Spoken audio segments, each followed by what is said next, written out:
Meus irmãos, eu, diante de uma responsabilidade tão grande como essa, digo como disse Paulo: orais por mim, para que me seja dada a palavra no abrir da boca necessária e que eu não venha falar nada desnecessário. Eu costumo dizer isso a Jesus, porque a responsabilidade é muito grande. A palavra em si, ela confronta o ser humano. O pecador direto que vem do pecado, ela o confronta direto, porque ela é a verdade. A palavra de Deus, ela é a verdade. E quem se encontra fora dessa regra será confrontado, que queira ou que não queira. E nós que fizemos um compromisso com o Senhor de servi-lo, tanto também de forma em que ela nos apegue com alguma falha, também nos traz um confronto, mas para a nossa felicidade,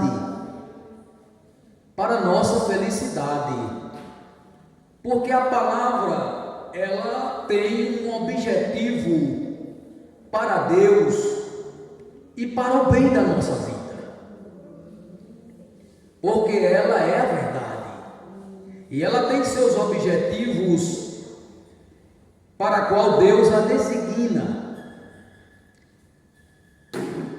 Então, os irmãos tenham consciência que eu não estou aqui hoje fazendo a minha vontade e nem para afrontar ninguém. Louvado seja o nome de Jesus. Até porque não pedi para estar, mas a palavra que o Senhor me deu foi essa que eu li, né? Sabendo que a palavra de Deus, em 2 Timóteo capítulo 3, versículo 16 e 17, diz que todas as escrituras, elas são divinamente inspiradas, apta para corrigir, para exortar, para ensinar, mas também para consolar. Quem precisa de correção, a palavra é a ferramenta. Quem precisa de exortação, a palavra é a ferramenta. Mas também ela tem uma finalidade específica de consolar. Eu acho interessante, eu não sei se alguém aqui já passou por essa experiência, de ser corrigido pela palavra e na mesma pregação, a mesma palavra consolar a pessoa. Porque a palavra em correção, no princípio, ela traz uma tristeza, mas depois ela vai produzir em nós um sentimento de alegria, de gozo na alma e de edificação necessária para as nossas vidas. Amém, meus irmãos? Estamos vivendo tempos, dias em que está difícil a gente exercer essas atividades em alguns locais, mas eu digo aos irmãos que eu sou do tempo que ainda se fazia isso. Os irmãos poderiam, eu sou do tempo ainda em que os irmãos me diziam quando eu estava errado, e eu ficava muito feliz, irmãos. Os irmãos chegavam e diziam: olha, você está chegando agora, você precisa deixar isso aqui não está certo, e eu ficava alegre. Mas hoje tem que ter um certo cuidado com essas coisas. Mas é bom, irmãos, a gente se sentir confrontado, porque o confronto ele só vai aonde nós não estamos acertando. E se há o confronto, é para nós nos consertar. E se nos consertar, pode ter certeza que é para termos um melhor relacionamento com Deus, irmãos. Deus não é uma qualquer pessoa em que se relacione de qualquer forma. Não é, irmãos. A intimidade com Deus não é de qualquer jeito. E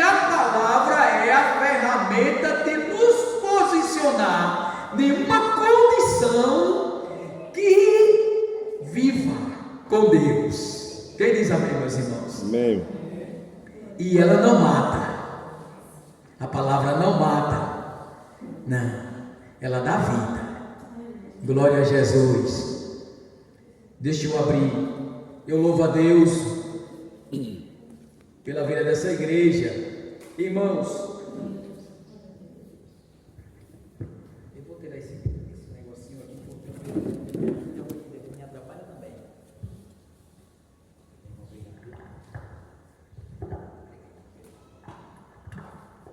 Glória a Deus. Meus irmãos, eu vinha dizendo a Jesus, lá nos Carneiros com pouca gente, a responsabilidade é tão grande, e aqui parece que a gente recebe um peso tão grande da responsabilidade, mas Jesus me ajude. Nós lemos uma palavra que nos diz assim: todo aquele, pois que escuta estas minhas palavras e as pratica, assemelhá-lo-ei a um homem prudente, que edificou a sua casa sobre a rocha. E desceu a chuva, e correram rios, e assopraram ventos, e combateram aquela casa, e não caiu, porque estava edificada sobre a rocha.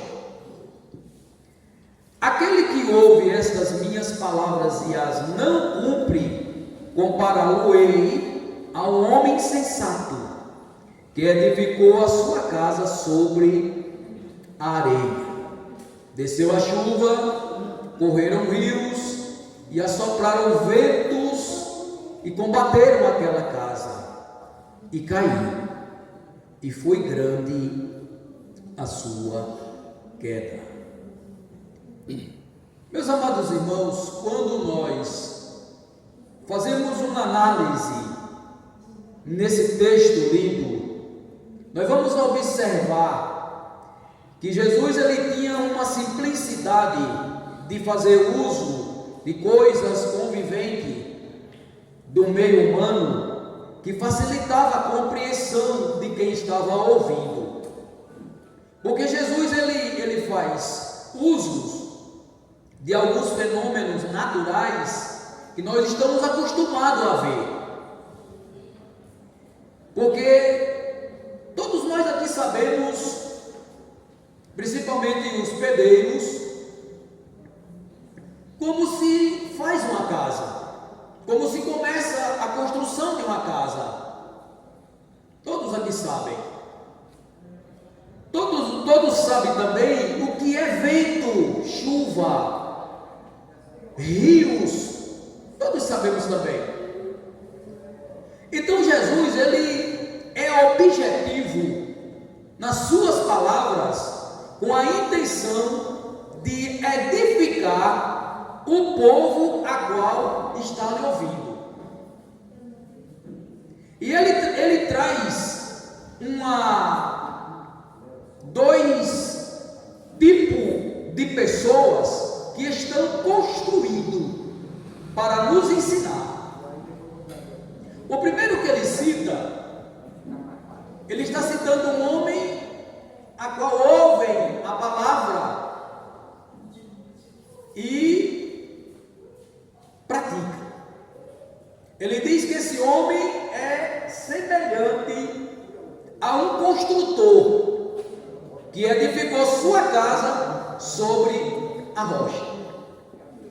Quando nós falamos em rocha, nós podemos entender que figuradamente é uma tipologia de Cristo. Nós vemos lá quando Moisés feriu a rocha, ele foi punido porque aquela rocha era uma tipologia de Cristo. Nós vemos no Salmo 40 Davi dizer que Deus tirou ele do lago horrível, um charco de lodo, e colocou seus pés sobre uma rocha. Então, se tratando desse texto aqui, eu posso afirmar que a própria rocha de fundamentação aqui é Cristo. O que ele está dizendo para nós nesta noite é que a nossa casa, a nossa vida, ela deve ser fundamentada, construída em Cristo. E o apóstolo Paulo, ele diz também que Cristo é o fundamento, ou seja, é o início, o alicerce que inicia a construção a qual a igreja se fundamentou.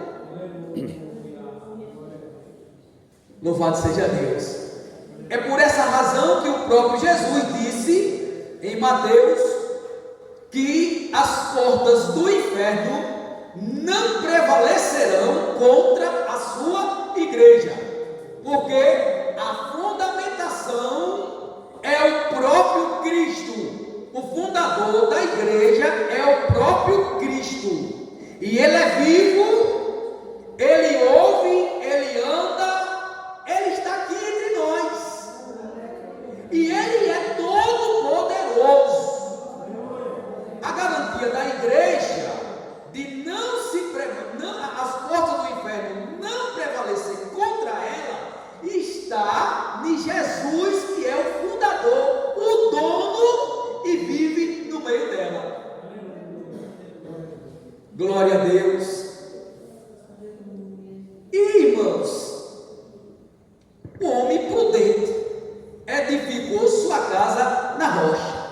É aquele que ouviu a palavra, examinou a palavra, guardou a palavra, viveu na palavra, vive na palavra e não abre mão por nada. Aí ele edifica sua casa sobre a rocha. Louvado seja o nome do Senhor Jesus para sempre. É o homem prudente. Os irmãos querem ver alguma coisa do que é isso? Mateus capítulo 25 fala de 10 virgens e diz que 5 eram prudentes. E a prudência aqui, nesse aspecto, é a mesma prudência daquelas 5 mulheres virgens. Era a capacidade de ouvir, entender e viver, sabendo da necessidade que está em mim.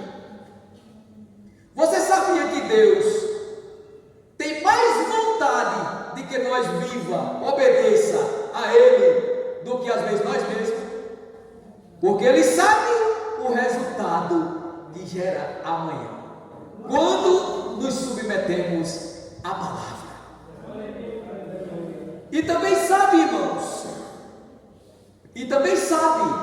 do prejuízo quando não se obedecem a palavra. Se eu for contar, irmãos, que não era a minha finalidade hoje, de muitas tragédias no meio evangélico, em lares, por desobediência à palavra, irmãos, eu não teria tempo. Mas também eu quero dizer uma coisa para vocês. Eu tenho muitos exemplos de pessoas que obedecem à palavra e estão com a sua casa edificada sobre a rocha, aleluia, e estão seguros.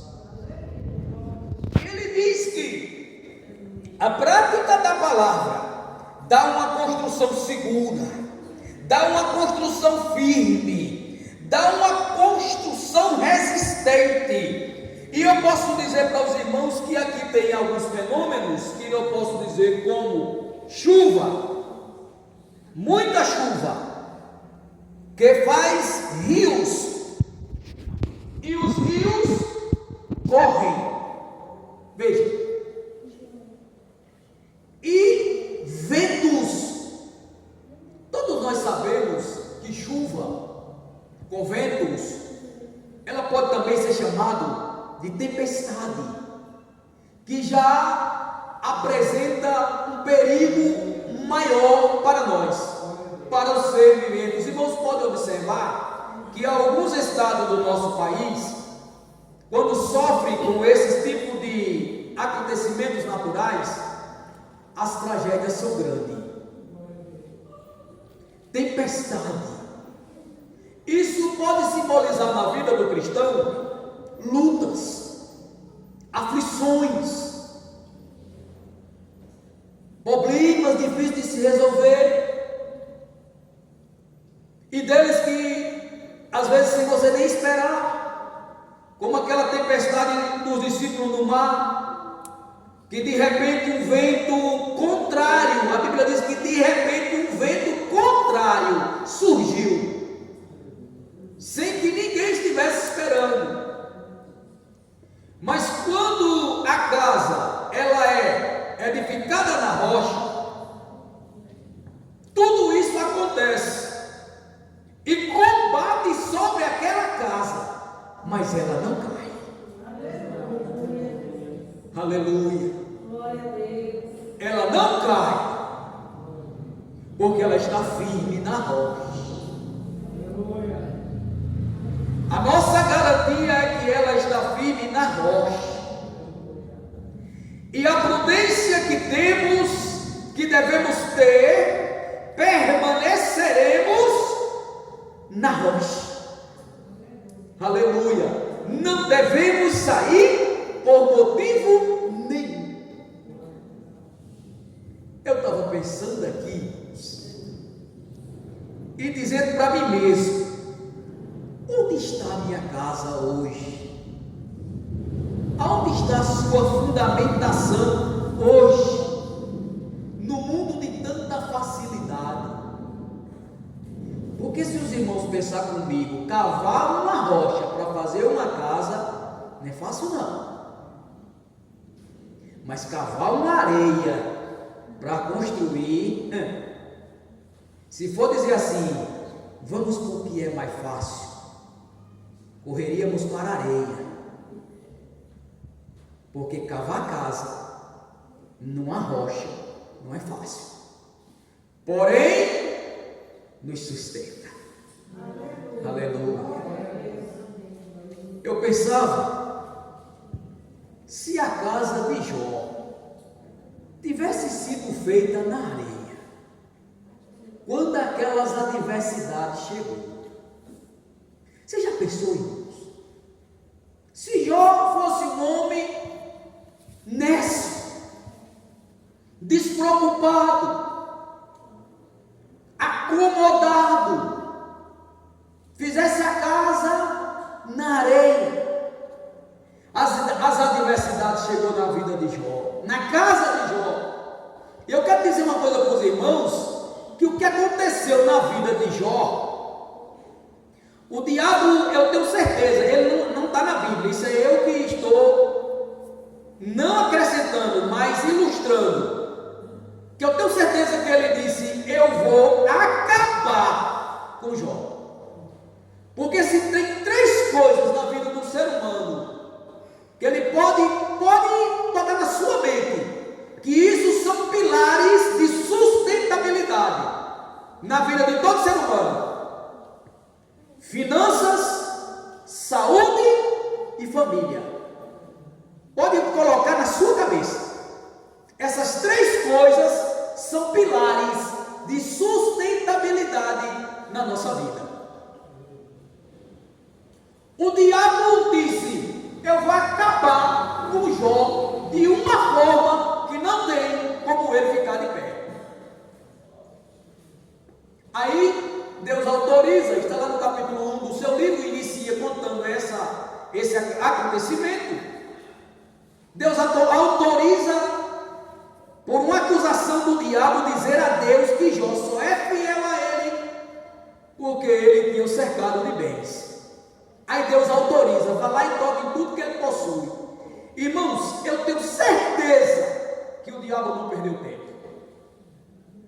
E tocou, na primeira vez, em dois desses pilares de sustentabilidade. Ele tocou nas finanças de Jó, de uma forma assombrosa. Jó tinha 7.000 ovelhas, Jó tinha 3.000 camelos, Jó tinha 500 juntas de boi. Juntas é animais preparados para trabalhos. Jó tinha 500 juntas de jumenta. E Jó tinha 7 filhos homens e 3 mulheres. E muitos servos e servas. E a Bíblia diz que era o maior em riqueza em um dos caldeus daquela época. De uma só vez, em um só dia, o diabo tirou tudo. Acabou as ovelhas, acabou os camelos, acabou os bois, acabou a jumenta. Louvado seja Deus. E matou 7 filhos e 3 filhas de uma só vez. Eu refletindo e pensando, se a casa de Jó fosse construída na areia, onde estaria ele? Onde estaria ele? Se a crença de Jó estivesse firmada no que possui, ou no que Deus pode fazer,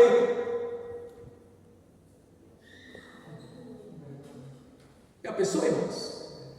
A minha fé está no que Deus pode fazer? Ou na doutrina da prosperidade? Se não prosperar, está em pecado? E Jó não era servidor de Deus por nada do que possuía. E olhe que no capítulo 42, no versículo 5, ele diz que conhecia Deus de ouvir falar.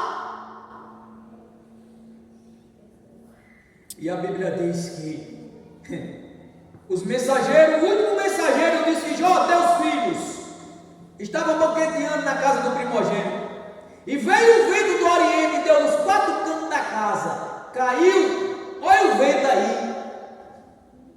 Olha o vento na casa dos filhos de Jó. Balançou a casa, caiu e matou teus 7 filhos e tuas 3 filhas.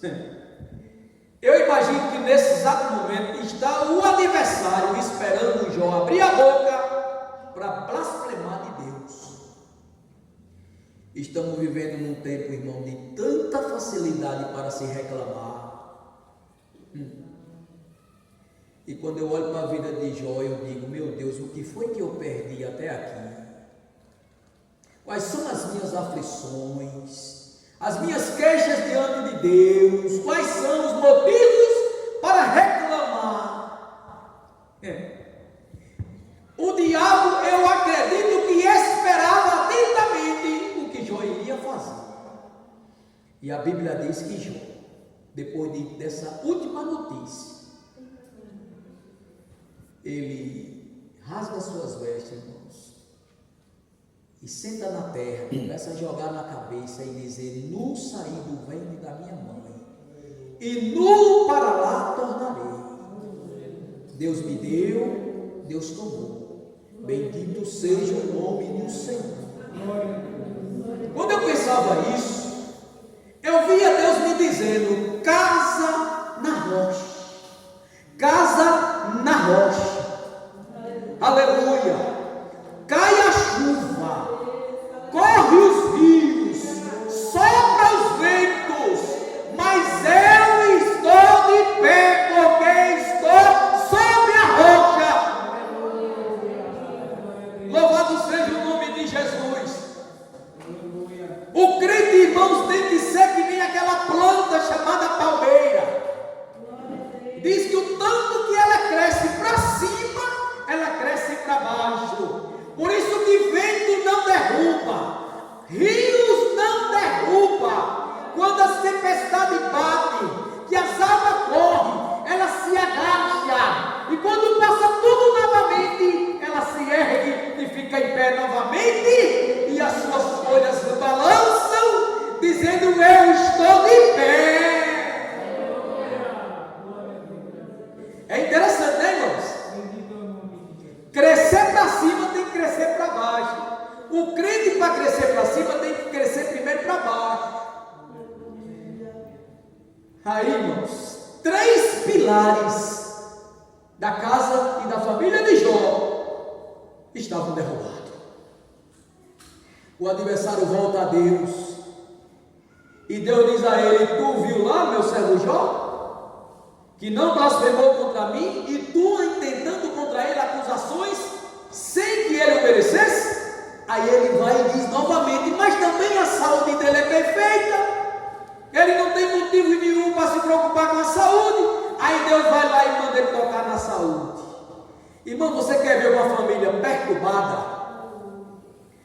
Deus os livre e guarde, mas eu tenho certeza que aqui quase todo mundo já passou por essa experiência. É você ver um parente ir para um exame médico e mostrar um exame ao médico, o médico dizer: você está com câncer, que Deus o livre e guarde. Você quer ver uma casa perturbada? Receba uma notícia dessa: que Deus nos livre e guarde. Você quer ver uma família perturbada? Morra alguém. Você quer ver uma pessoa perturbada? Perda suas finanças. É uma das coisas que traz mais perturbações. Aí o adversário vem e toca na saúde de Jó. Agora Jó não tem mais para onde sair. Mas irmãos, o que eu aprendo com Jó é que não importa a circunstância, não importa o estado, se está bom ou se está ruim, se está ganhando ou se está perdendo, não importa. Até porque para Deus tem um momento na vida que a gente vai perder para ganhar mais lá na frente. E é uma das coisas que para o ser humano hoje está difícil, ninguém quer perder. Mas para Deus é preciso, em algum momento da nossa vida, perder para ganhar muito mais lá na frente. E Jó não tinha saída. Pensava o adversário. O diabo vende a saúde de Jó com uma chaga, um calazar, que era um câncer de pele de um estado deplorável, que chegava a feder. Agora imagine. Eu quero dizer para os irmãos que o diabo, ele não se alegrou com as atitudes de Jó, porque a casa de Jó tinha uma firmeza. A casa de Jó estava bem alicerçada.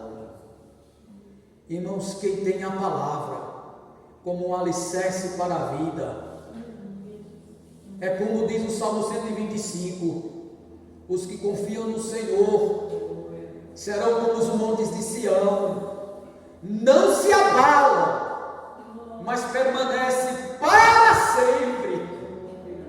Casa na rocha. Ela pode até sentir o impacto do vento, ela pode até sentir a força da chuva, dos rios, das tempestades, mas se ela estiver na rocha, pode ter certeza que vai passar e você vai cantar. Pode ter certeza. Diferentemente daquele que edificou sua casa na areia, não se importou com a palavra, não obedecia a palavra, vivia uma vida negligente, vivia uma vida descompromissado, não se preocupava com praticar. E Tiago disse, o apóstolo Tiago, no capítulo 1, versículo 22, 23 a seguir, ele nos traz uma advertência interessante, quando ele diz que nós, no capítulo 20, versículo 20, ele diz que todo homem deve estar pronto a ouvir, tarde para falar e tarde para se irar. Então veja a prontidão para ouvir. E no versículo 22, 23, ele vai dizer que nós não devemos ser só ouvintes da palavra, mas cumpridores, que teremos uma boa conduta, que teremos uma boa formação, que teremos uma vida edificada. Louvado seja Deus. Ele diz que nós não podemos ser como ouvintes esquecidos. É como um homem que contempla a sua face no espelho, e logo que sai do espelho, não se lembra mais de como era.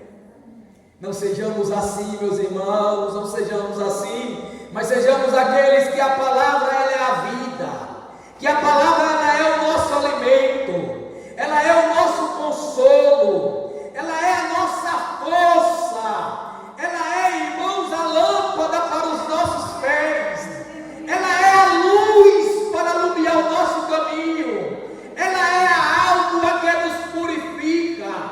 Louvado seja Deus, ela é o pão que nos dá vida. Não podemos sermos esquecidos. Amemos a palavra, meus amados irmãos. Vivamos a palavra. Vivemos de forma obedientes à palavra, para que nós tenhamos firmeza. Firmeza, porque no mundo nós teremos aflições, mas o bom ânimo e a permanência na palavra nos fará passar por todas as aflições da vida. Eu encerro dizendo, irmãos, que eu me lembrei daquela mulher, capítulo de número 4, no segundo livro dos Reis. A mulher sentiu o sopro da aflição bater na sua porta. Quando seu esposo morre, irmãos, imagine o provedor da casa, o companheiro, o mantenedor, morreu, uma aflição terrível. A mulher ficou sem quem provesse o pão, a segurança, o companheirismo. Que aflição aquela mulher se deparava, que ventos e que chuvas fortes. E para acabar de acertar, o seu marido deixou muitas dívidas, como se não bastasse. E de repente, o vento sopra na porta da mulher, dizendo: eu vou levar seus filhos. Não tem coisas terríveis, irmãos, quando se mexe com a família. A mulher se desesperou, a mulher ficou aflita, mas nos deu um exemplo de quem tem observância na palavra. Porque o que a mulher faz nos mostra que aquela mulher era uma mulher que tinha um conhecimento, uma direção, sabia o que fazer. Porque quando os credores chegou, seus filhos serão levados para ser escravos, ela disse: meus filhos não, meus filhos não. Aí ela procura ouvir a voz de Deus, ouvir a voz de Deus. Aí procura o homem de Deus, aí chega na casa do homem de Deus e diz: homem de Deus, o meu esposo morreu, o teu servo, e tu sabes que ele era um homem temente a Deus. Olha, irmãos, era um homem temente a Deus. Esse temor aqui é respeito e obediência. E deixou uma dívida. Agora os credores vêm à minha casa para levar os meus filhos. Olha o vento da aflição soprando aquela casa. O homem de Deus olha para ela e disse: mulher, o que é que eu posso fazer? Me diz o que tu tens em casa. O que tu tens em casa? E a mulher disse: a tua serva não tem nada, senão um pouquinho de azeite em uma botija. Meu Deus, oh meu Deus, o que é que tu tens em casa? Aí o homem de Deus olha para ela e disse: vá para casa, peça vasos emprestados a todos os seus vizinhos, e muitos, não poucos. Depois entre em sua casa, feche a porta sobre tu e teus filhos, e vira a botija nos laços. Meu Deus, a obediência à palavra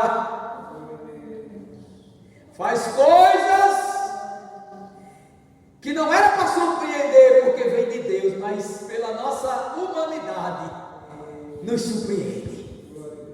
A mulher deitou naquele pouquinho de azeite em um vaso, encheu o vaso, encheu o vaso, encheu o vaso, encheu o vaso, encheu o vaso. mais vasos. E os filhos disseram: mãe, não tem mais vasos, acabaram. Irmãos, eu fico pensando, quando eu estava meditando nisso, eu disse assim: Jesus, será que se fosse eu, porque, irmão, azeite naquela época era como ouro hoje. Eu disse: Jesus, será que se fosse eu, voltava outra vez ao homem de Deus pedir orientação? Já com tanta riqueza dentro de casa, riqueza, irmãos, riquezas. Mas quando a casa é edificada na rocha, a pessoa nem entra só e nem sai só. E aonde Jesus está, pode ter certeza que tem direção para as saídas da vida. Eu poderia resolver daqui para frente, mas não. Eu vou procurar o homem de Deus. Tem coisas que às vezes a gente diz: eu posso resolver. Aí não procura a orientação de Deus e não dá certo. A mulher deixa tudo aí, ninguém mexe. Eu vou procurar o homem de Deus, o que fazer? Vai lá então o homem de Deus e disse: as vasilhas estão cheias. O que é que eu faço? Volte, venda, pague a dívida e viva do que sobrar. Quem tem casa edificada na rocha, tem Jesus para orientar sua vida, tem Jesus para orientar seus filhos, tem Jesus para orientar você a dar conselho. Não cai, não vive à toa, não vive nécio, não vive desapercebido, não anda de qualquer forma, porque tem a casa edificada sobre a rocha. Irmão, Deus ajude-nos, que a nossa vida permaneça assim. O pastor Zé Silva disse: termine o culto 9 horas, já são 9h05. Eu quero agradecer, irmãos, a vida de vocês, e continue orando por nós.